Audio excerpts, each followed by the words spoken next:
Hello and welcome to एग्जामिंग्स की इस video में आपका स्वागत है। आप सभी को पता होगा और पहले भी मैंने बताया कुछ दिन पहले कि आरबीआई ऑफिस अटेंडेंट की नोटिफिकेशन जल्दी ही आने वाली है। इस बारे में मैंने पहले अपडेट दी हुई थी, साथ ही साथ अपने कुछ वीडियोस भी लाई थी जिसमें ऑफिस अटेंडेंट के बारे में थोड़ी बहुत बात हुई थी। ऑफिस अटेंडेंट का जो नोटिफिकेशन है वो जल्दी आने वाला है और आरबीआई ने उसके लिए कुछ अपडेट्स घोषित कर दी है। इस वीडियो में उसके बारे में बात करेंगे।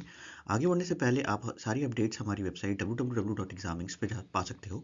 साथ ही साथ latest notification, updates, practice sets और मॉक टेस्ट आपको यहाँ मिल जाएगी। बात करें कि इस एडवर्टाइजमेंट के बारे में क्या आया हुआ है, तो आरबीआई ने अभी एक एडवर्टाइजमेंट ई टेंडर के लिए रिलीज की थी, जो आप आरबीआई की वेबसाइट पे जाके देख सकते हो, जहाँ पे आपको आरबीआई टेंडर सेक्शन में ये मिलेगा कि आरबीआई ने जो टेंडर लॉन्च किया है किस चीज़ के लिए, कि recruitment of office attendant RBI panel 25 में। तो इसमें क्या होना है कि इंग्लिश और हिंदी न्यूज़पेपर में एड निकालने के लिए एक टेंडर निकला है। ठीक, तो इसमें क्या होगा, ऐसे समझो कि जो आप एड्स देखते हो ना, न्यूज़पेपर में आपको एड्स दिखते हैं, उसका नोटिफिकेशन आ चुका है। वो आने का मतलब होता है कि भाई रिक्रूटमेंट आने वाला है, तभी तो एड्स की बात हो रही है। तो आपको ये नोटिफिकेशन कब देखने को मिलेगा, इसके बारे में अगर हम बात करें तो जो इनिशियल इंफॉर्मेशन थी वो ये थी कि टेंडर 8 तारीख से शुरू हुआ था और लास्ट डेट 12 तारीख को इसको ख़त्म होना है। तो ये 12 तारीख बीत चुकी है, ये टेंडर का कंप्लीशन हो चुका है। और इस टेंडर की ओपनिंग थी 12 तारीख को 3:30 पे। 3:30 पे टेंडर ओपन हुआ। अब ओपन होने के बाद का क्या प्रोसेस होता है, ओपन होता है उसमें पहले टेक्निकल ओपन होता है और फिर उसके बाद फाइनेंशियल ओपन होता है। तो फाइनेंशियल ओपन के बाद आपकी जो सबसे कम जिसकी बिडिंग होती है उसके हिसाब से उसको अवार्ड किया जाता है।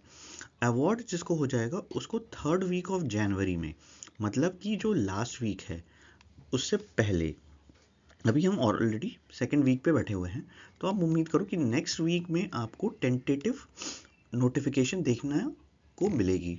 ठीक है, release of advertisement in newspaper tentatively 3rd week. अब 3rd से 4th भी हो सकता है, 3rd to 4th वीक में, 3rd वीक के एंड में, 4th वीक के स्टार्टिंग में ऐसा आ सकता है, अनलेस एंड अनटिल आरबीआई कोई दूसरा चेंज ना कर दे या कोई इशू ना आ जाए, कोई प्रोसेस में कुछ अड़चन ना आ जाए। क्योंकि देखो टेंडर आता है, मिलता है और पेपर पर साइन होने में 2-4 दिन कभी कभी लग जाते हैं।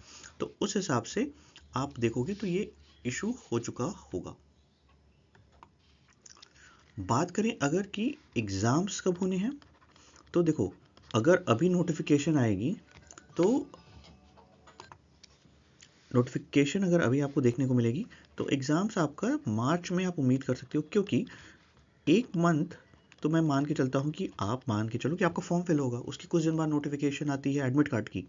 तो अगर जनवरी एंड में आपको नोटिफिकेशन फाइनल देखने को मिलेगी फॉर्म फिल करने की, तो फरवरी से स्टार्ट होता है, तो 1 महीने में फॉर्म फिल हो जाएगा। 15-20 दिन फॉर्म फिल करने की डेट रहती है। देखो वैकेंसीज की अगर मैं बात करूं तो इस बार एक्सपेक्टेड वैकेंसीज अप्रॉक्सीमेटली 600 के आसपास होने वाली है।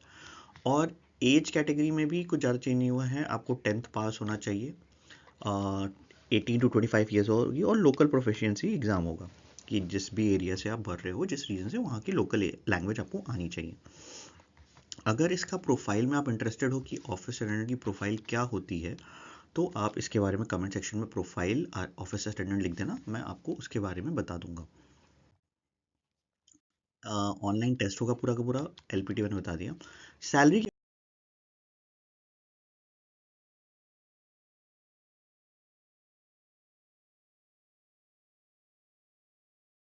अगर हम बात करें तो सैलरी स्टार्टिंग में इसके आसपास आती है, और लास्ट जो मैंने एक सैलरी की स्लिप की वीडियो बनाई थी, ये वीडियो आप चेक कर सकते हो, जहाँ पे आपको लेटेस्ट सारी अपडेट्स मिल जाएंगी कि अभी क्या मिल रहा है जो लोग करेंटली काम कर रहे हैं with all the increments. Fresher salary नहीं है वो ऑब्वियसली, तो फ्रेशर की सैलरी के बारे में मैं आपको डिटेल्स में बाद में बता दूंगा।